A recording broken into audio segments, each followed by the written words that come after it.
All right, so this is your percent test review. We're going to go section by section.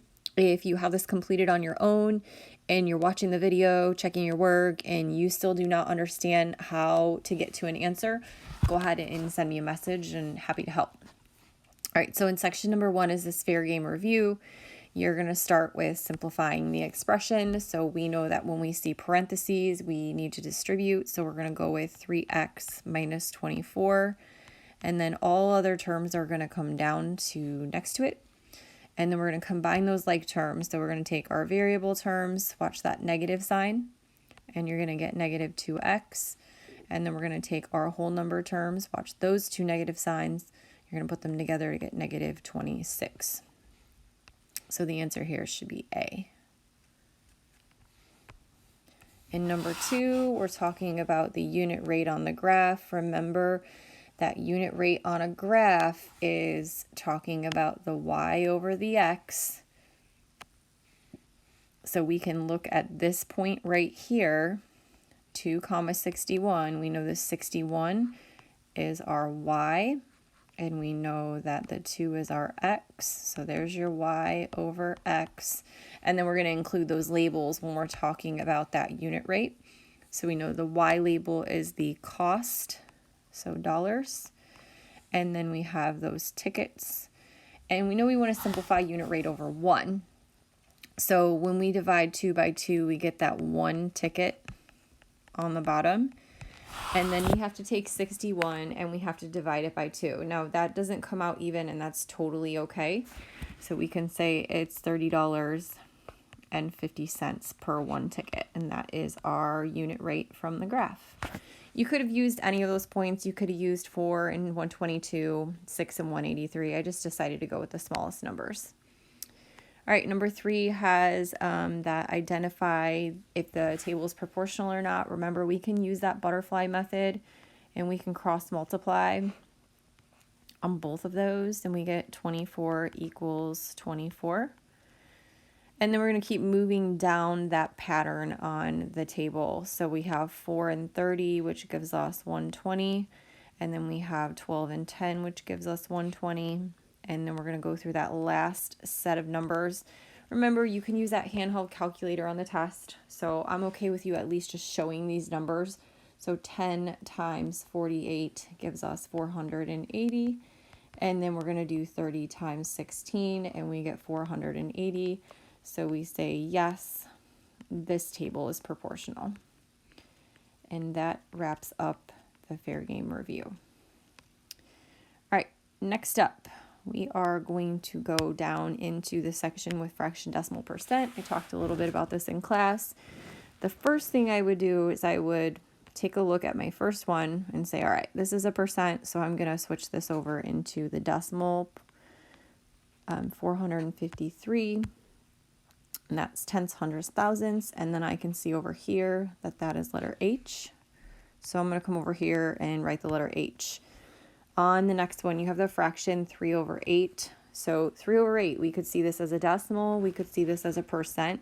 So the first thing I'm going to do is I'm going to divide 3 over 8 and get my decimal of 0.375. And then I'm going to go over to my answer choices.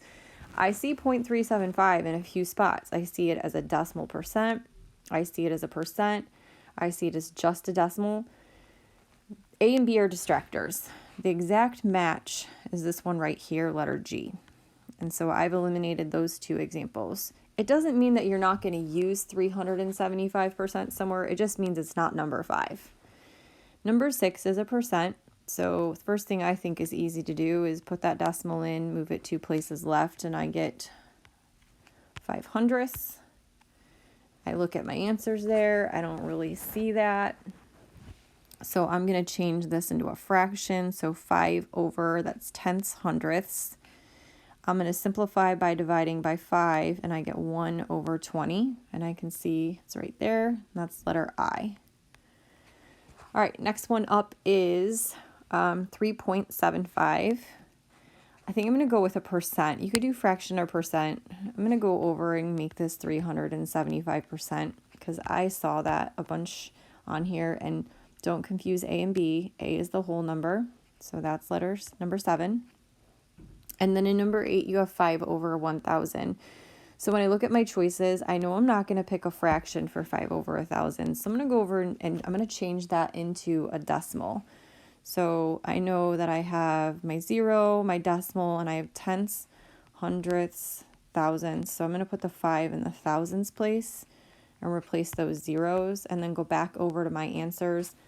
I still don't see that as a decimal. So I'm going to make that a percent now by moving 2 places over. So I have 0.5%, and I look at the leftover choices, and that's letter choice E. And that would take care of your fraction decimal percent conversion. On the next section, we have ordering rational numbers. One of them is almost like a comparison of fraction decimal percent, and then the other one is talking about ordering. So in number 9, Tim made 85.5% of his free throws. So I'm going to write down Tim's work here. And then we have Nick, and Nick makes 13 out of 15 free throws. I need them in the same comparable number set.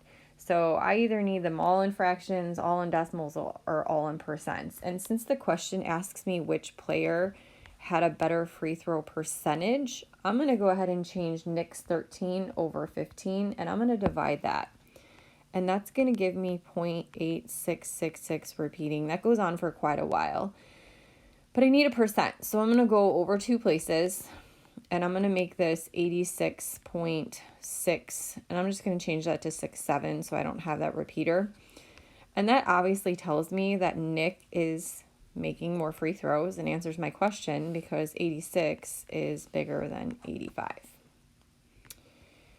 On number 10, we have circle all the expressions listed below that are from least to greatest. So you are checking to see, are these least to greatest? I'm going to go ahead and make everything into a percent. I think that's pretty easy to do because you're just really moving on these decimals. You're moving 2 places over, so that's 30%. I'm going to skip that fraction. I'm going to go over here, and I'm going to check this one out. It's 31%, and I'm going to move that 33% down. So far, so good. I know that 1/3 is 0.33 repeating, and if I change that into a percentage, that's going to be 33.3%. 33% does not make sense between 30 and 31. So I'm just not going to circle that list of numbers because they are not in least to greatest order. And then I'm going to move down to this next set and check it. So I've got 78%. Change this over to 80%. So far so good. We're in the right order.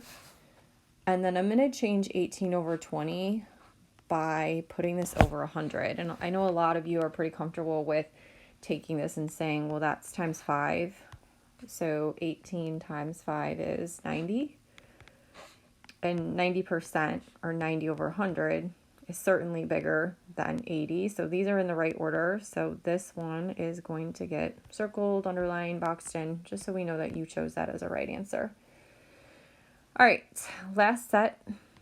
We are going to go change this one over to 70%. Whoops. So 70%. I'm going to go ahead and do all my decimals first. And then I'm going to go to 77.8%. And then this one just carries down already in percent format. So 78.7%. All right, so 7/9, obviously we need to check it. So 7 divided by 9 is 0.7 repeating.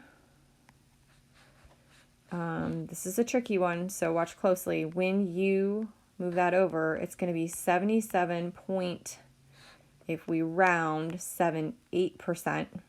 77.78 is definitely 1/10 smaller than 77.8. So this one is also in the correct least to greatest order.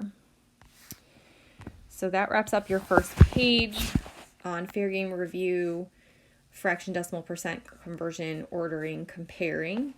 And now you're going to move on to kind of all problem solving. If you notice, problem solving with all this percent proportion stuff is all pushed together, and then you have a section on tax tip markup and discount. So let's talk about all these problem solving ones. We're going to start with the is over of. So we have is over of, so you should have 35 over 62 equals x over 100.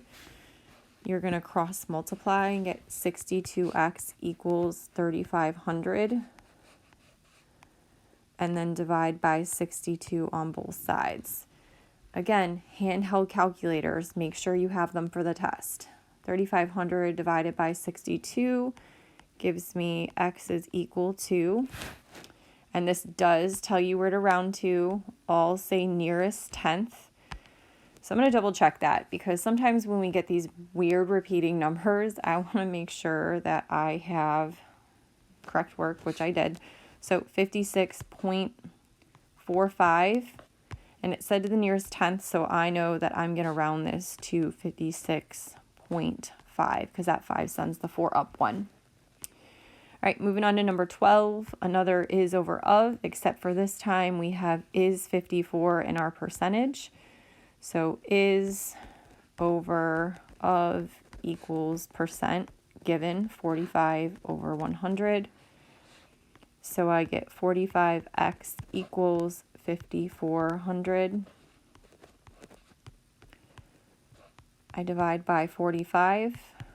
So 5400 divided by 45 gives me 120. And I just leave that because I don't need a percent. The problem already addressed that percent. All right, Bobby has earned 90% of $224. She was saving for a new pair of shoes. How much has she saved, and how much more does she need to earn to buy the shoes? So we can see that that percent is clearly listed. So I like putting that over 100 first, so I know where that number goes. She has, of the 224, she wants to know how much that she has saved.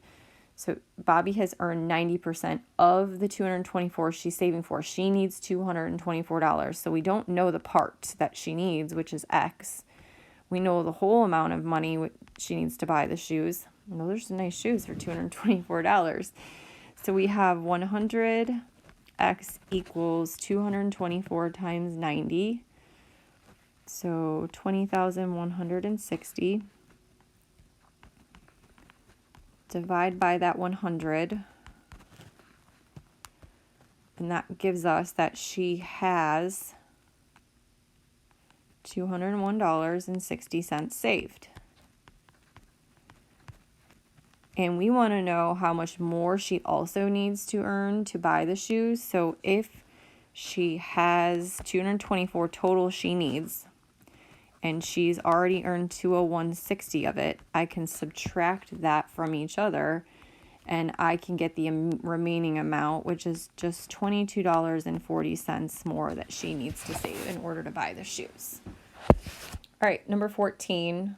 The container has 80 pieces of candy, had 80 pieces of candy yesterday, but today there's only 20.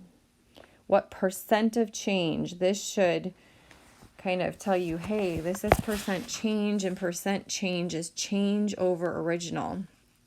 So in order to find my change, I have to actually do that kind of pre-work step where I subtract to find the change. And then the original number of candies in the jar was 80. And we're looking to find percent change. So that X definitely should be over that 100. So 80X equals 6,000. And when I divide by 80, I'm going to find my percent change. But let me please stress, like, you cannot do this problem without subtracting first. And so there's a 75% change. Number 15, 15% of the audience, and I already want to write this down, 15%. So we know percent is over 100. So I'm just going to get that out of the way. 15% goes over the 100. If 30 people receive VIP tickets, how many attended the concert?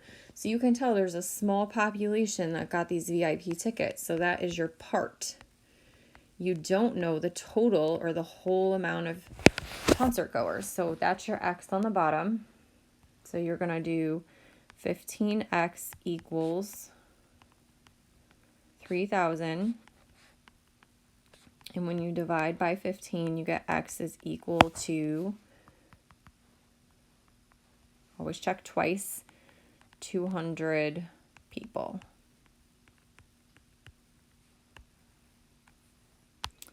Number 16, the average rainfall in Indianapolis in March was 2.4 inches and in April it was 3.7. What is the percent rate of increase? A little bit different wording here, but we're still looking for percent change. So we're going to take that 3.7 minus 2.4 and we're going to find the change in that rainfall. So 3.7 minus 2.4 is a 1.3 change. And our original rainfall was 2.3. And so we're finding percent. Percent goes over X. So I have 2.4 X equals, and then you're doing 1.3 times 100, moving that decimal over twice. And then you're going to divide by 2.4 to get your percent increase over that time period. So 130 divided by 2.4, rounded to the nearest tenth, is 54.2% change. All right, I'm going to do a part 2 to this video just so it uploads right. So I'll do tax tip, markup, and discount, and simple interest in a second.